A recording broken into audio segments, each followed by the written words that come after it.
3 जनवरी का Times of India और पेज नंबर 10 इस हेडिंग को देखेंगे। लिखा है bad neighbours don't get to tell India how to combat terror. ऐसा कहना है हमारे EAM का। ये देखो हमारे EAM है, एक्सटर्नल अफेयर मिनिस्टर।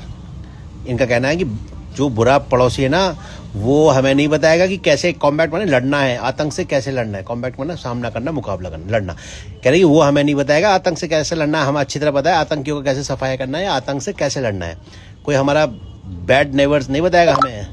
जो बैड नेबर है उसे तो बताने का अधिकार ही नहीं है कि वो हमें आतंकवाद पे बताए कैसे लड़ना है कैसे नहीं है। How we exercise right to defend our people is up to us. Jaishankar, मतलब जयशंकर जी का कहना है कि कैसे हमें राइट टू डिफेंड, अपने अधिकार, जो अपनी सुरक्षा के अधिकारों का प्रयोग करना है और अपने लोगों को कैसे मतलब सुरक्षित करना है, ये हम पर निर्भर है। हम पर छोड़ो, ये हमारा है। People is up to us. Up to us माने ये हम पर निर्भर है कि हमें कैसे सुरक्षा करनी है अपने नागरिकों की। जयशंकर जी का कहना है। ये हमारे EAM है, एक्सटर्नल अफेयर मिनिस्टर। तो किसी भी ऐसे पड़ोसी को हमें बताने की जरूरत नहीं है कि हमें आतंक से कैसे मुकाबला करना है। ये है। और नीचे देखें साहब क्या लिखा है, JNK क्रिकेटर क्या wears helmet with Palestine flag probe launch. अब भैया ये जो फिलिस्तीन का झंडा लगा के खेला है, इसकी जांच जारी कर दिया। ऐसे कैसे खेल सकते हो फिलिस्तीन का झंडा लगा के।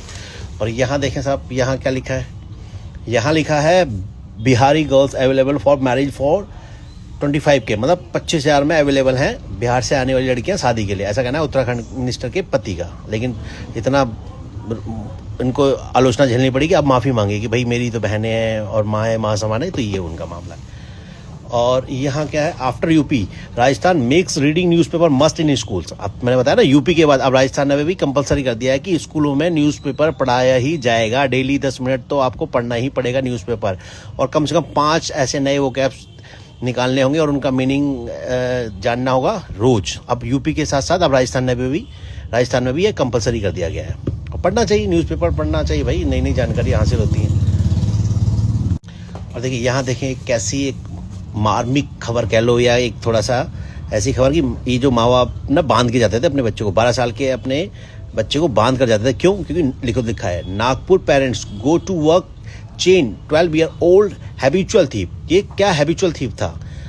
अब उससे फिर अपने घर में ही बांध के क्या कर चोरी करता था अड़ोस पड़ोस में, मोबाइल चोरी करना, किसी के पैसे चोरी करना। 12 साल का बच्चा है तो बहुत शिकायतें आती थी, कई बार बहुत परेशानी हुई, तो माँ बाप ने इसको बांध कर जाना शुरू कर दिया।